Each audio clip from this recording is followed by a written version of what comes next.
তো আজকের ভিডিওতে আমরা দেখব পাইথনের ডিকশনারির আইটেমকে কিভাবে আমরা কপি করতে পারি। তো এখানে আমি লিখে দিয়েছি, দেখতে পাচ্ছ পাইথন কপি ডিকশনারি আইটেম।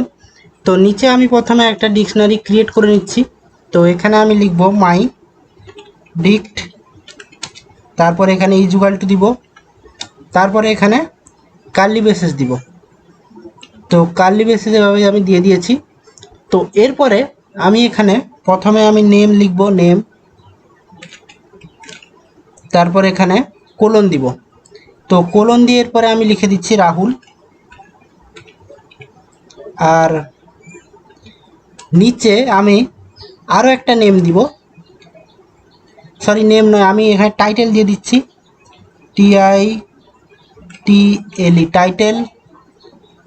তো আমি এখানে দিয়ে দিচ্ছি রয়, আর আমি নিচে যাব, এজ আমি লিখব, এখানে আমি লিখব এজ, তারপরে কোলন দিয়ে লিখব 90। তো এটাকে আমি প্রিন্ট করিয়েও দেখে দিচ্ছি তোমাদের। তো এখানে আমি লিখব প্রিন্ট, আর এর ভিতরে আমি লিখছি মাই ডিক্ট। তো কন্ট্রোল এস করে আমি যদি সেভ করি, তো এখানে দেখছো আমি রান করিয়ে দিয়েছি, আর এখানে নেম রাহুল, টাইটেল রয়, এজ 90 চলে এসছে। তো এবারে আমরা কপি করব কিরকম। তো তোমরা অনেকে কি করো কপি করার জন্য, এখানে মাই ডিক্ট 1 লিখে দাও, মাই ডিক্ট 1, আর ইজুগাল টু দিয়ে দাও, আর এখানে মাই ডিক্ট এভাবে করে দাও।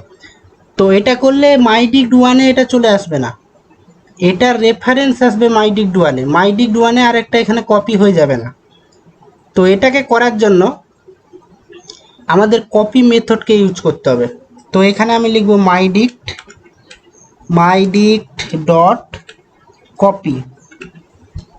তো এই মেথডটাকে আমরা ইউজ করব, আর এর যে রেজাল্ট আসবে, এটাই যে কপিটা হয়ে আসবে, সেটা আমি মাই ডিক্ট 1-এ আমি রাখতে পারি, মাই ডিক্ট 1-এ এভাবে রাখতে পারি।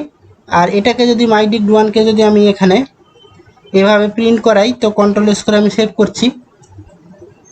তো এখানে দেখতে পাচ্ছ নেম রাহুল, টাইটেল রয়, এজ 90 চলে এসছে। এবার শুধু মাই ডিক্টও এখানে আমি তোমাদের করে দেখাচ্ছি। শুধু মাই ডিক্টও তোমরা যদি এখানে দাও, কন্ট্রোল এস করে আমি সেভ করছি। তো এখানে দেখতে পাচ্ছ সেম জিনিস আসছে। তো আমরা কপি মেথডের সাহায্যে আমরা যে কোনো ডিকশনারিকে কপি করতে পারি। তো এগুলোকে আমি এখান থেকে ক্লিন করে দিচ্ছি। আর আমাদের কাছে আরও একটা মেথড আছে কপি করার, সেটা হচ্ছে ডিক্ট মেথড।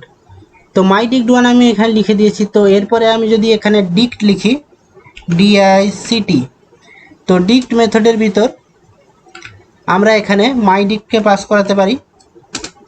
তো কন্ট্রোল এস করে আমি সেভ করছি, আর এখানে রান করিয়ে তোমাদের দেখাচ্ছি। তো এখানে দেখতে পাচ্ছ নেম রাহুল, টাইটেল সেমটা এখানে কপি হয়ে গেছে। তো ডিক্ট মেথডের সাহায্যেও আমরা কোনো ডিকশনারিকে কপি করতে পারি, এবং কপি মেথডের সাহায্যেও আমরা কপি করতে পারি। তো এই ভিডিওতে এতটুকুই। ভিডিওতে যদি কোনো অসুবিধা থাকে অবশ্যই কমেন্ট সেকশনে জানাবে। ভিডিওটা ভালো লাগলে লাইক শেয়ার সাবস্ক্রাইব করবে। দেখা হচ্ছে পরের ভিডিওতে।